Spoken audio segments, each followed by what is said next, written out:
Right guys, Nottingham Forest and Aston Villa have just played out a 1-1 draw.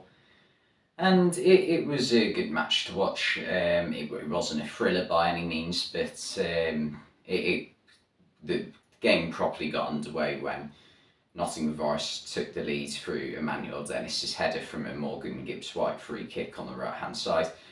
And it was a free kick that really didn't need to be given away by Aston Villa and Tyrone Mings specifically. Dennis he's got the ball. He's not going anywhere. Mings, if he does his job correctly, what he'll do is he will just keep him going away from goal, make him turn back towards his own goal, just not let him pass. But instead, what Mings does is he just gets far too aggressive, like we've seen him do in the past, and just makes a foul when he doesn't need to. And that cost his side a goal because Mings was meant to be marking Emmanuel Dennis for the free kick as well. Loses him too easily. Dennis gets a header off, and it's a decent header. He has enough power on it to get past Martinez. And that instantly Villa are a goal down. They responded not too badly. They started to get a bit more of the ball, but I don't think there was too much Nottingham Forest could have done about the goal they conceded. The ball gets headed clear by, I think it was Yates in midfield, and Ashley Young takes a touch and hits it like he's in his prime 10 years ago for Aston Villa or Man United, and catches it perfectly on the half volley and just arrows into the bottom left corner, leaving Dean Henderson with very, very little chance of saving it. From then on you're expecting, alright, Aston Villa, they might take control of the game and try and expose Nottingham Forest's defensive weaknesses. But Forest went through a slightly different style of play tonight. We've seen, obviously, throughout this season, they've tried to play a three at the back system, sort of like a 3-4-2-1 or a 3-4-1-2, depending on who's playing in the front three. But instead, what they tried tonight is they tried a back four playing Toffolo and Aurier as full-backs. Nico Williams came on for Aurier early on in the second half. And it seemed to work a lot more because you're not playing Cheku Kouyaté in defence, and that's not where he's suited. Kouyaté, he hasn't got the legs he used to have when he was playing for West Ham or Crystal Palace, but he can still do a job in midfield. In my opinion, he's probably not quite at Premier League level anymore, but he's not a horrendous player, if that makes sense. And with Yates and Remo Freuler around him, they'll have enough legs in midfield just about to get by. But it definitely worked a lot better having him in midfield rather than defence. And they played Steve Cook and Scott McKenna in centre-back roles. I thought McKenna had a good game. Steve Cook to me just can make so many poor decisions throughout a game. There was one in the first half I remember where Forest, I think they just had a corner.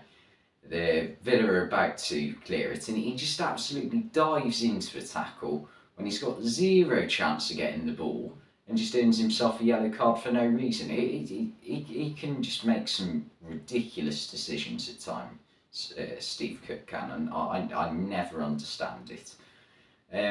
But yeah, Aston Villa, they'll come away feeling like, because of how Forest have been playing recently, that they should have got a bit more out of this. Don't get me wrong, a point away from home for a team like Aston Villa is never a horrendous result, but based on how things have been going recently for Villa, they needed a more than decent result. They needed a really, just a good result to kickstart their season, because so far it's just been average from Villa.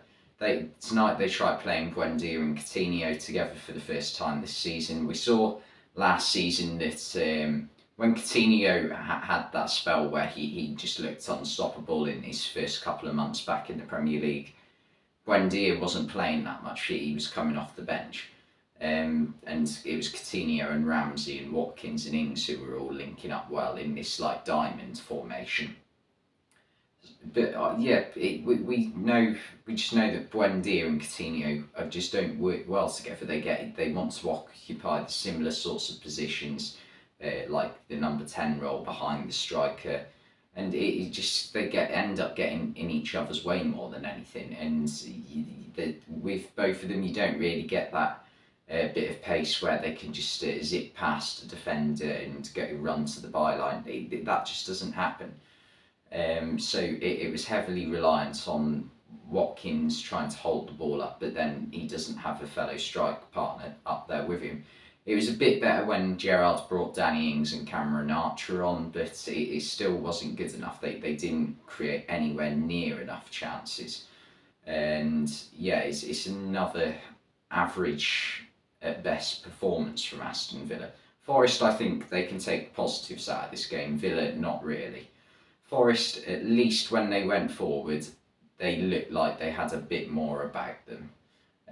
Johnson had a couple of occasions where he nearly created a shooting opportunity.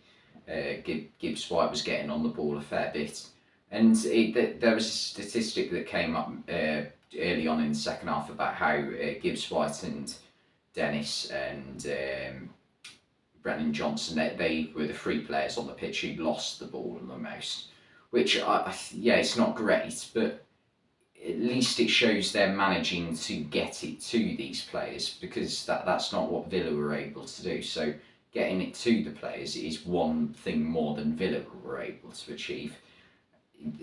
And I just feel Forest, they were just the better side.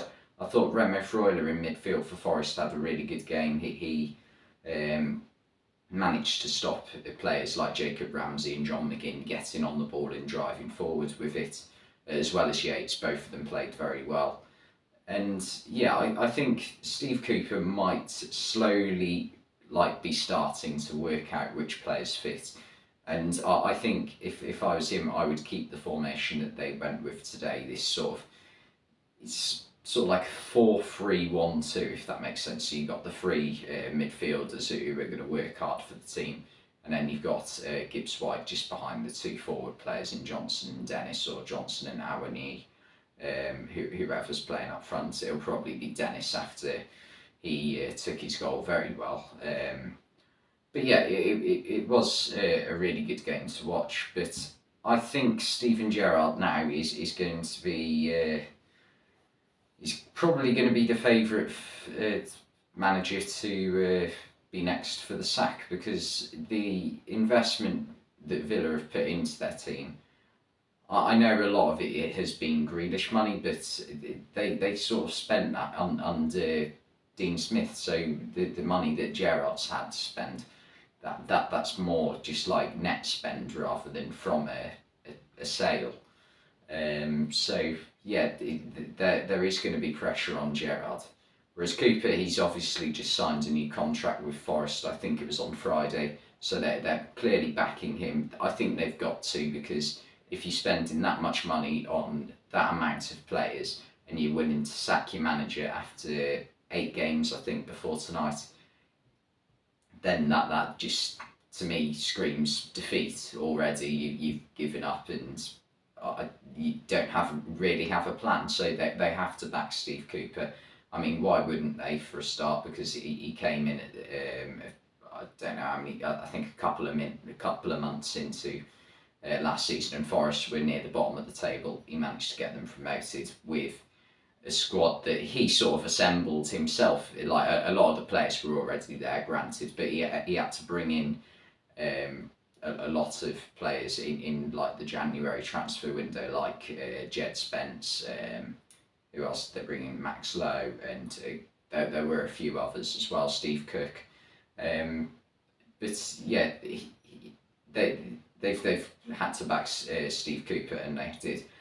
A fact I did hear before the game, which I think's amazing: the last time Forest did beat Villa in the Premier League, Steve Cooper's dad was the referee. That's can you imagine saying that to someone in 1994?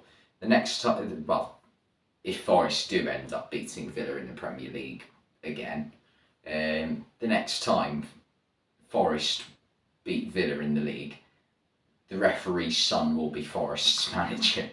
That's an insane, I don't know, run of events. But yeah, it was a good game to watch. Thanks for watching this video, and I'll see you next time.